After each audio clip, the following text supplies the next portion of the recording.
آج ہمارے ساتھ بات کرنے کے لیے موجود ہیں کیرل کے راجپال عارف محمد خان. آج وہ جونپور دورے پر آئے ہوئے ہیں, ہم ان سے بات کریں گے. پہلے تو آپ کا بہت بہت سواگت ہے. پہلا سوال آپ سے ریلیٹڈ ہے.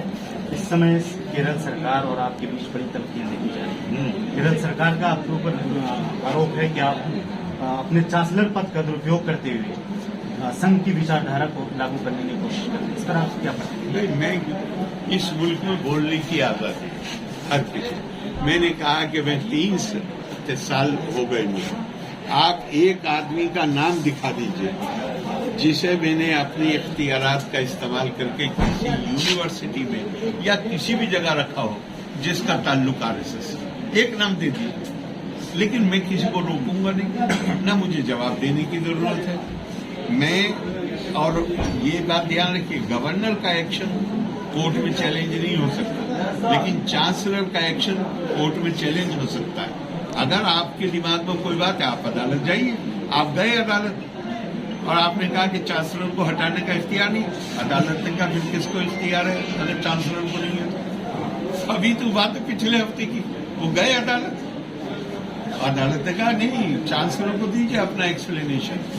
چانسلر کی اتھارٹی ہے تو کیسے ان کی کہنے سے مان لیا جائے کہ میں تجاوز کر رہا ہوں. آپ دیش میں مہیلاؤں کی مضبوط آواز مانی جا رہے ہیں. آپ نے یہاں تک کہ شاہ بانو کیس میں اپنا منترالیہ پد بھی تیاگ کیا تھا, لیکن اس وقت جو ایک ماحول دیکھا جا رہا ہے کہ آزادی کو لے کر بڑا وواد چل رہا ہے. کوئی حجاب پہننے کی آزادی کو لے کر وواد کر رہا ہے تو کوئی حجاب نہ پہننے کی. تو ایسے میں ایک راجپال ہونے کے ناطے, دیش کے ایک راجپال ہونے کے ناطے, پردیش کے, تو ایسے میں آپ کی کیا پرتکریا ہے؟ میرا آپ سے پوچھنا یہ, آپ کو نمبر معلوم کتنے ضلع ہندوستان میں جہاں مسلم مہیلائیں سپرنٹینڈنٹ آف پولیس ہیں؟ آپ کو اندازہ ہے کتنی مہیلائیں ہیں جو آج کی تاریخ میں ہوائی جہاز اڑا رہی ہیں؟ ڈیفینس نے اپنی مہیلاؤں کے لیے اپنی دروازے کھول دیے. تو یہ سب گھر بیٹھ جائیں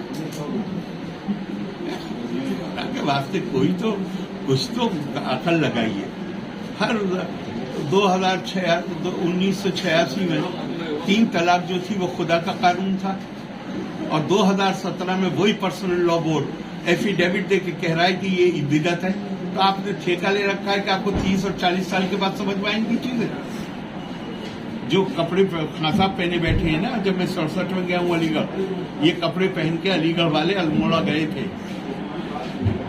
بلکہ سردیوں کا زمانہ تھا, سوٹ پہنے ہوئے تھے, اور جمعے کا دن تھا, فرائیڈے, مسجد میں چلے گئے, بریلی میں لوٹ کے آ رہے تھے, سب کی پٹائی کر کے باہر نکالا گیا. اور وہ میرا پہلا سال تھا علی گڑھ, اور مسجد کو دھویا گیا. کیوں؟ کیونکہ وہ پینٹ شرٹ پہنے ہوئے تھے. اب اسی مسجد میں پینٹ شرٹ پہن کے نماز پڑھتے ہیں. آپ کو ہر چیز آپ نے ٹھیکہ لے رکھا ہے کہ 50 سال بعد اب سمجھیں گے کسی بھی چیز کو. بات ہے کوئی تھوڑی سی تو عقل لگائیے. کتنی مسلم لڑکیاں ہیں جو سپرنٹینڈنٹ آف پولیس ہے, ڈسٹرکٹ مجسٹریٹ ہے, وہ اس احساس گناہ کے ساتھ زندہ رہیں گی کہ حجاب ضروری ہے اور ہم حجاب نہیں, وہ حجاب پہن کے اپنا کام ہی نہیں کر سکتے. تو یہ حجاب کا معاملہ نہیں, یہ معاملہ ہے جس طرح 1986 میں تھا. آخر کیوں بدلا ان لوگوں؟ میں آپ سے پوچھتا ہوں, میرے اوپر تو کفر کے فتوے لگائے, پھر 2017 میں کیوں اپنا اسٹینڈ بدل لیا اور کہا کہ ہم ختم کریں گے طلاق کی بدت؟ یہی اسٹینڈ ہے, کچھ اور ہے 2017 میں. یہی بات اگر 1986 میں کہہ دی ہوتی تو یہ ملک کتنی مصیبتوں سے بچ جاتا. میں بھائی میں میری آپ سے درخواست ہے, نہ اپنا وقت خراب کیجیے نہ میرا وقت خراب کیجیے. یہ ایشوز ہیں. ارے ایشو ہے کہ آج کی دنیا کہاں سے کہاں جا رہی ہے. ہم اس پہ ٹوٹ کے ہوئے ہیں کہ ہر ایک کو آزادی ہے, جو ڈریس چاہے پہنے, آنکھیں بھی بند کر کے چلو تو بھی اس ملک کو کوئی نہیں روکتا. لیکن اسکول کو بھی آزادی ہے, یونیورسٹی کو نہیں آزادی. اسکول کو بھی آزادی ہے کہ وہ اپنے بچوں کے لیے ڈریس طے کر سکے. کون روک رہا ہے حجاب پہننے سے؟ کس کو روکا جا رہا ہے؟ جس دن ان بچیوں نے کرناٹکا کے اسکول میں داخلہ لیا تھا اس دن حجاب پہن کے آئی تھی. 3 سال پڑھی. 3 سال کے بعد جس دن اس لڑکی کے باپ مجلس اتحاد المسلمین کے ضلع کے پریزیڈنٹ ہو گئے, اس دن اس نے حجاب کی مانگ کر دی. یہ تو بات ہے.